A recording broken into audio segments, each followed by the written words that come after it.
But the goals never changed. The overall goal was whatever position I was in, I had to use my gifts every single day to help people because I may not be here. I had to reel it back in and say, okay, that's your fault, Christina. Don't feel sorry for yourself. Just change it. I actually don't even stay mad at them because for me, it's just not, it doesn't help with this equilibrium of energy. Energy fields are intrinsically linked. So you normally have to work with the human and their animals because there's a lot of key decisions that are affecting each other.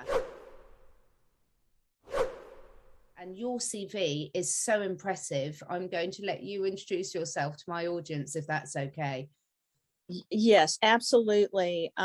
So thank you for your comments and your compliment. First of all, I appreciate that. That was very kind. I am a, psychologist at first. I have a master's of science, but I really focused a lot on rehabilitation of the body, as well as psychology. And then my first doctorate degree was in counseling psychology. I heard different people argue about my education. And the truth is I have 3 doctorate degrees, just in different areas, from strategic science to psychology to counseling. My postdoc, I did focus a lot on nanobiotechnology and nutrition as well. And I focused a lot on pharmaceutical operations and management of manufacturing. And the reason I did that is I've worked in biotech and pharma.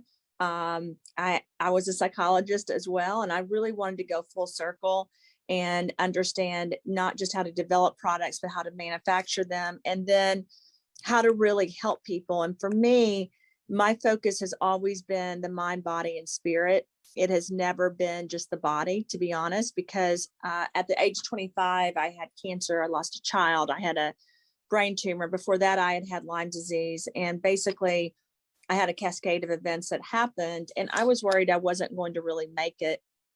And so from that day on, and I had a sick, lost a child and then another child that was sick. And so from that day on, I really understood. It was eye-opening to me because I had a pretty good life. Some things had gone wrong, like all of us, but it really woke me up to understand what was really important.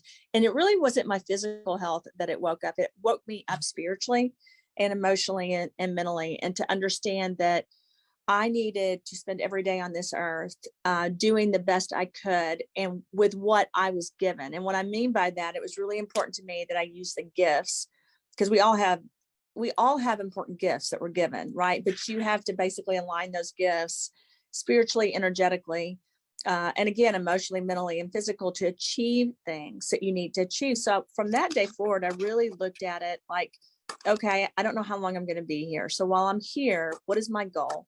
What am I supposed to do? And that's when it really hit me. I'm supposed to be a positive example.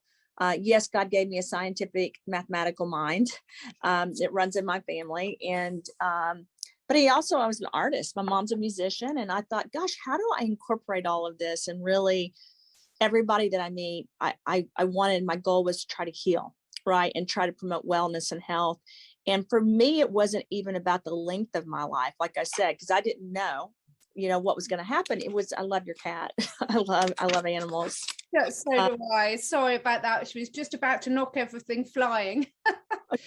So beautiful, by the way, beautiful. I always believe, I don't want to get off topic. I love animals. I feel like they're spirit animals. I feel like they're here for us to share an experience as well. But going back to this, from that day on, I really kind of changed. I spent hour after hour trying to really focus so that I could give back. And I'm not a martyr. I'm not someone that thinks that I don't enjoy, I don't deserve to be happy, or that I just want to give. It really taught me about this equilibrium too during that time of, it's important to give, but it's also important to receive, right? And so it's really, for me, was eye-opening. So in a time where we know there's so many environmental toxins that are causing more cancer, causing more autoimmune disorders, causing more spiritual, emotional, mental issues, I focused on creating solutions. And at first I did that a lot in the pharmaceutical and biotech. And even going back to when I was first diagnosed as a psychologist, I started researching and implementing that into how I was treating patients there.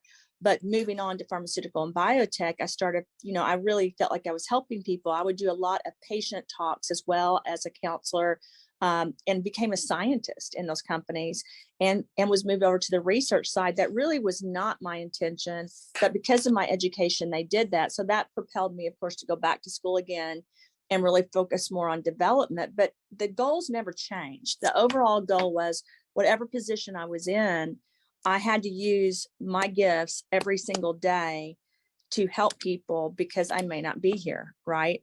And so through that, I actually was able to get rid of the brain tumor. That doesn't mean it won't come back, and I know that. My syringomyelia in the spine is very small. It's a tumor that's inside the spinal cord, and it has not been growing, which is really great too. And then I had melanoma, squamous, basal. I had cancer throughout my body. So I never thought for 1 second, I'm never going to have this again. I never crossed my mind. I just knew this is my journey now. I have to accept it. I went through days where I felt sorry for myself. And then I realized this isn't helping me either. I still go through those days. Like this weekend, I realized I had not. You and Clayton are attracting into your community people that feel the same, because we have to share and provide solutions. And I've really, I'm a biologist, I'm a natural health practitioner. I've had lots of different careers. My main passion is working with animals. So what drew me to yours and Clayton's company was the fact that here I had a solution. Because when we have animals in our lives with the human-animal connection, our energy fields are intrinsically linked. So you normally have to work with the human and their animals, because there's a lot of key decisions that are affecting each other. And your products are beautiful for animals and for humans. I've had just phenomenal results with them. But everything you said there about sharing and playing it forward is exactly, I think, exactly what we need right now, with everything that everyone's been through, regardless of what information you found out over the last 2 years and the dark places and discoveries people have made. I feel now is a time for really focusing our attention and our energy on the solutions. I agree with you. They have this energetic field. They have this energy that's really important. And a lot of that energy is very healing. For dogs, and you know this as much or more than me, they can help. They can sense when something's wrong. They'll come lay by you when they know you need help. And I kind of look at the products that I've made kind of like that. And that's the article I just wrote, which is about, it's Valentine's Day, and we need love. We need support. And especially when we go through a time of crisis, and we have friends that will hug us, or pets that will come and sit by us when we do that. Well, we've got to get the inside of our bodies help, right? Every day, but especially in times of crisis, even more. And as you know, we've had that experience recently. Someone said to me, do animals not get COVID? Can animals not get viruses? I said, absolutely. They can't communicate it the same to us, but they can in their own way. And of course, there's lots of scientists that will debate that, but it's a no-brainer that animals do get viruses. They do get bacteria and parasites and fungus, which is one of the reasons that sometimes we will use animals when we're doing research, right? But it's, for me, if you do anything to an animal or a child that's negative, you're harming the best of our society, the best of our world, because energetically, they almost have this pure light, a lot of animals and a lot of children, right? Because it hasn't been dimmed by all that's happened.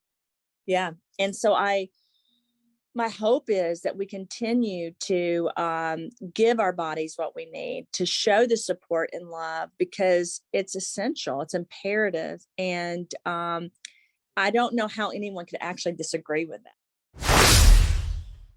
Scientifically, it's been tough. I'll tell you this, as a scientist, for me, because I have worked for a lot of these companies, I'm disappointed a little bit in some of the approaches. I feel like as scientists and doctors and healthcare workers and researchers, we are obligated to tell the truth and to holistically, through a continuum approach and holistic and collective approach, look at everything. And unfortunately, sometimes science can become about money more that it can become about healing.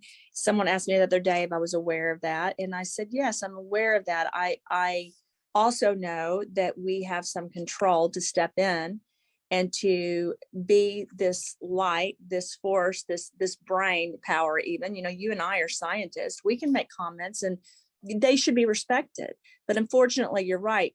Scientists have been under attack if they don't go along with the narrative recently. I think that's changing.